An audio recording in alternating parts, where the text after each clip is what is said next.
Friends, మనం తిరుపతిని ఏడుకొండలు అని ఎందుకంటామో తెలుసా? ఏడుకొండలు అంటే తిరుమలలో ఉన్న శ్రీ వెంకటేశ్వర స్వామివారి ఆలయాన్ని చుట్టుముట్టి ఉన్న 7 పవిత్ర పర్వతాలు. పురాణాల ప్రకారం ఇవి శేషాచలం అనే దివ్య పర్వతానికి చెందిన శిఖరాలు. ఇంకా ఆదిశేషుని 7 ఫణాలుగా వీటిని భావిస్తారు. ఆ ఏడుకొండల పేర్లు ఏంటంటే, ఒకటి శేషాద్రి, అది ఆదిశేషుని సూచించే కొండ. 2 నీలాద్రి, నీలాదేవి పేరు మీదుగా ప్రసిద్ధి. 3 గరుడాద్రి అంటే గరత్మంతునికి అంకితమైన కొండ. 4 అంజనాద్రి అంటే ఆంజనేయ స్వామి జన్మస్థలంగా భావించే కొండ. 5 వృషభాద్రి అంటే వృషభాసురుడి కథతో సంబంధం ఉన్న కొండ. 6 నారాయణాద్రి అంటే శ్రీ మహావిష్ణువుకి అంకితమైన కొండ. 7 వెంకటాద్రి అంటే శ్రీ వెంకటేశ్వర స్వామివారి ఆలయం ఉన్న ప్రధాన కొండ. అంటే స్వామివారు చెప్తాడంట, ఎప్పుడెప్పుడు ధర్మానికి అహంకారం కలుగుతుందో, ఎప్పుడెప్పుడు ధర్మాన్ని మళ్ళీ పునరుద్ధరించవలసి వస్తుందో, అప్పుడు ధర్మాన్ని భ్రష్టు పట్టించే వారిని అంతం చేయడానికి పరమాత్మ ఒక రూపం దాల్చి ఈ భూమి మీద నడయాడుతాడు అని చెప్తాడు. అలాగే చెప్తాడు కదా, మహాభారతంలో అర్జునుకి కూడా చెప్తాడు కదా, యదా యదా హి ధర్మస్య గ్లావిర్భవతి భారత అంటే ధర్మాన్ని కాపాడడానికి పరమాత్మ అనేక రూపాలుగా భూమి మీద వస్తూనే ఉంటాడని చెప్తుంటాడు. అంటే కృతయుగంలో నరసింహ అవతారంలో జన్మించారు వెంకటేశ్వర స్వామివారు. అలాగే త్రేతాయుగంలో రాముడుగా జన్మించి ధర్మాన్ని కాపాడాడు. ఇంకా ద్వాపర యుగంలో ఆయనే శ్రీకృష్ణ పరమాత్మ కూడా వచ్చాడు. అంటే మిగిలిన అవతారాలలో కృష్ణుడు అంటే మిగిలిన అవతారాలలో వెంకటేశ్వర స్వామి ముందే చెప్తాడంట. అంటే నేను ఏ అవతారంలో జన్మిస్తానని ముందే చెప్పినాడంట. కానీ కృష్ణావతారంలో అలా చెప్పలేదంట.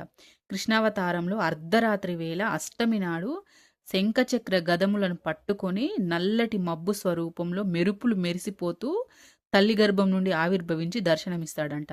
మళ్ళీ కలియుగంలో కూడా ఆయనే వెంకటాచలపతి రూపంలో ఆవిర్భవించాడంట.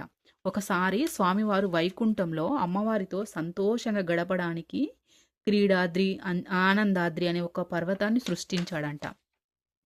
అది స్వామివారి సంకల్పంతో సృష్టించబడిన పర్వతం. అంటే అక్కడ పక్షులు, పుష్పాలు, నెమళ్ళు, సరస్సులు ఉండేవంట. ఇంకా అక్కడ చాలా ఆహ్లాదకరంగా ఉండేదంట. కేవలం ఆ పర్వతం మీద అమ్మవారితో విహరించడానికి స్వామివారు సంకల్పం చేత సృష్టించాడంట. ఇంకా కృతయుగంలో స్వామివారు ఒకరోజు గరత్మంతుడిని పిలిచి, అంటే రాబోయే యుగంలో, అంటే రాబోయే కలియుగంలో రాబోయేటటువంటి రోజులలో పాపాత్ములను ఉద్ధరించడానికి నేను కలియుగంలో వెంకటాచలపతిగా వెళ్ళబోతున్నాను. అందుకని ఈ యుగంలోనే ఈ పర్వతాన్ని భూమి మీదికి తీసుకెళ్ళు అని ఆదేశించాడంట. ఇంకా అప్పుడు గరత్మంతుడు ఆనందాద్రిని స్వామివారు చెప్పినట్లుగా భూమి మీదికి చేర్చాడంట. ఇంకా ఆ పర్వతాన్నే నేడు మనం వెంకటాచలంగా పిలుస్తున్నాం. అలాగే ఆ పర్వతం యొక్క గొప్పతనం ఏంటంటే, కృతయుగం నుండి కూడా ఆ పర్వతం ఉంది అంట. కృతయుగంలో వృషాద్రి అని పిలిచేవారంట ఆ పర్వతాన్ని. ఎందుకంటే ఆ రోజుల్లో వృషభాసురుడు అనే రాక్షసుడు ఉండేవాడంట. అక్కడ పర్వతం మీదనే ఉండి సరస్సులో స్నానం చేసి సాలగ్రామాన్ని ఉపాసన చేసేవాడు అంట. అంటే ఆయన రాక్షసుడు అయినా కూడా నరసింహ సాలగ్రామాన్ని ఉపాసన చేయడం వల్ల అనేక శక్తులు ఉండేయంట, గొప్పవాడంట. ఇంకా అప్పుడు అందరూ దేవతలందరూ కలిసి వెంకటేశ్వర స్వామి వద్దకు వెళ్ళి వృషభాసురుడిని అంటే సంహరించమని, మమ్మల్ని వృషభాసురుడి నుండి కాపాడమని అడుగుతారంట. అప్పుడు నరసింహ సాలగ్రామం ఉపాసన చేసే వృషభాసురుడికి ఆ సాలగ్రామం నుండే వెంకటేశ్వర స్వామి అంటే విష్ణుమూర్తి ప్రత్యక్షమయ్యాడంట. ప్రత్యక్షమయ్యి ఏం కావాలో కోరుకో అని చెప్తాడంట. అప్పుడు వృషభాసురుడు, నాకేమీ వద్దు స్వామి, నాకు ఏ కోరిక లేదు, స్వర్గం వద్దు, ఏమీ వద్దు, మోక్షం కూడా వద్దు, కానీ నాకు మీతో యుద్ధం చేయాలని ఉంది అంటాడంట. అంటే వృషభాసురుడు అందరితో యుద్ధం చేస్తుంటాడు కదా, అలాగే స్వామివారు యుద్ధం చేస్తుంటే చూడాలనేది వృషభాసురుడి కోరిక. అందుకని అప్పుడు స్వామివారు సరే అని ఒప్పుకొని యుద్ధం చేస్తూ ఉంటారంట. ఇంకా యుద్ధం చేస్తున్నప్పుడు వృషభాసురుడి శక్తి మొత్తం క్షీణిస్తుందంట. ఇంకా క్షీణించినప్పుడు శ్రీ మహావిష్ణువు పాదాలను పట్టుకొని, స్వామి నేను మరణించే సమయం ఆసన్నం నాకు ఒక కోరిక ఉంది, తీర్చమని అడుగుతాడంట. అప్పుడు ఏం కావాలో కోరుకో అని శ్రీ మహావిష్ణువుడు అంటాడంట. ఇంకా అంటే ఈ పర్వతానికి నా పేరు పెట్టాలి స్వామి అని అడిగితే సరే అని స్వామివారు ఒప్పుకుంటాడంట. ఇంకా సుదర్శన చక్రంతో వృషభాసురుడిని సంహరించి ఇంకా అప్పటి నుండి ఆ పర్వతానికి వృషాద్రి అనే పేరు కూడా పిలుస్తారంట. ఇంకా త్రేతాయుగంలో అంజనాద్రి అంటే అంజనాద్రి పుత్రుల కోసం తపస్సు చేసిందంట త్రేతాయుగంలో ఆ పర్వతం మీదనే. ఇంకా ఆ పర్వతం మీదనే ఆ పరమాత్మ అనుగ్రహం వలన హనుమంతుడు జన్మించాడంట. ఇంకా హనుమంతుడు జన్మించాడు గనక ఆ పర్వతానికి అంజనాచలం అనే పేరు వచ్చిందంట. ఇంకా అంజనాద్రి అని కూడా మనం పిలుస్తుంటాం ఆ పర్వతాన్ని. ఇంకా ద్వాపర యుగంలో అదే కొండని శేషాచలం అని కూడా పిలుస్తారంట. అంటే ఒకనాడు వైకుంఠంలో స్వామివారు అమ్మవారితోటి విహరిస్తూ ఉంటాడంట. విహరిస్తూ ఉన్నప్పుడు ఆదిశేషుడిని కాపలా పెడతాడంట. అంటే ఎవరూ రాకుండా ఆదిశేషుడిని కాపలా పెడతాడంట. అప్పుడు వాయుదేవుడు వస్తాడంట. వాయుదేవుడు వచ్చి స్వామివారి నేను కలవాలి అని చెప్తాడంట. అప్పుడు ఆదిశేషుడు ఒప్పుకోడంట. ఒప్పుకోక ఇంకా అంటే ఇద్దరి మధ్యలో మాటల యుద్ధం జరుగుతుందంట. ఇంకా నేను గొప్ప అంటే నేను గొప్ప అని పోట్లాడుకుంటూ ఉంటారంట. అప్పుడు ఆదిశేషుడు చెప్తాడంట, మీరందరూ ఎప్పుడో ఒకప్పుడు మాత్రమే స్వామివారిని కలవడానికి వస్తారు. కానీ నేను నిత్యము స్వామివారితోనే ఉంటాను. ఇంకా స్వామివారు నన్నే పరుపుగా చేసుకొని పడుకుంటారు. ఇంకా అలాగే అమ్మవారు నా మీద కూర్చొని స్వామివారు పాదాలు ఒత్తుతూ ఆనందంతో ఉంటుంది అమ్మవారు. కాబట్టి నేను వారికి కొడుకుతో సమానము అని చెప్తాడంట. అప్పుడు ఇద్దరు అహంకారంతో గొడవ పడుతుంటే అప్పుడు లక్ష్మీమాత చూస్తుందంట వారిద్దరిని. చూసి స్వామివారు అహంకారంతో గొడవ పడుతున్నారని చెప్తుంటే అప్పుడు స్వామివారు వచ్చి మీరిద్దరు గొడవ పడకండి, మీకు ఒక పని చెప్తాను. అంటే భూమి మీద ఉన్న క్రీడాద్రి అనే నా పర్వతం ఉంది అని చెప్తాడంట. మీరిద్దరూ అక్కడికి వెళ్ళండి.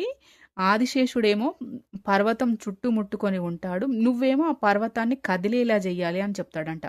అలా చెప్పి ఇంకా అంటే నేను చెప్తున్నా కానీ ఎవరు గొప్ప అనేది దేవతలందరూ నిర్ణయిస్తారు. మీరు అక్కడికి వెళ్ళండి అని చెప్తారంట. అప్పుడు ఆదిశేషుడు వెళ్ళి ఆ కొండను పట్టుకొని ఉంటాడంట. పట్టుకొని ఉన్నప్పుడు ఇంకా వాయుదేవుడు కూడా వెళ్ళి కొండని కదిలించడానికి ప్రయత్నం చేస్తాడంట. అప్పుడు అంటే అలా కొంచెం కాలం గడిచిన తర్వాత ఆదిశేషుడు ఆ పర్వతాన్ని తన చిటికెన వేలితో కదుపుతాడంట. ఇంకా అప్పుడు పర్వతం చాలా దూరం వెళ్ళిపోతుందంట. 1500 లక్షల యోజనములు అంట. అంటే చాలా దూరం దక్షిణ దిక్కుగా వెళ్ళిపోద్దంట.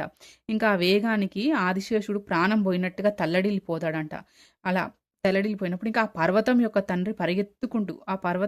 తండ్రి పరిగెత్తుకుంటూ వచ్చి ఇంకా మీరు అంటే మీ పౌరుష ప్రతాపాల కోసం చూపించడం కోసం నాకు అంటే నా కొడుకుని ఇబ్బంది పెడుతున్నారు.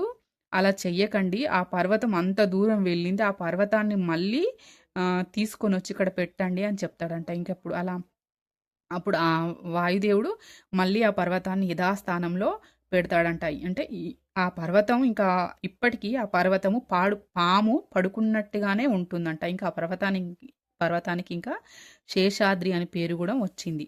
ఇంకా అలాగే ఆ పర్వతం చుట్టూ పాము పట్టుకొని ఎలా పడుకుంటుందో ఇప్పటికీ ఆ పర్వతం అలానే కనిపిస్తుందంట. ఇంకా ఆ శేషుడు పడుకుంటే ఎలా ఉంటుందో శేషుడు పడుకుంటే తోక మీద ఉండే దేవాలయం అంటే అది పాము పడుకున్నట్టుగా ఉంటుంది కాబట్టి ఆ కొండని తోక మీద ఉండే దేవాలయాన్ని శ్రీశైలం అంటారంట.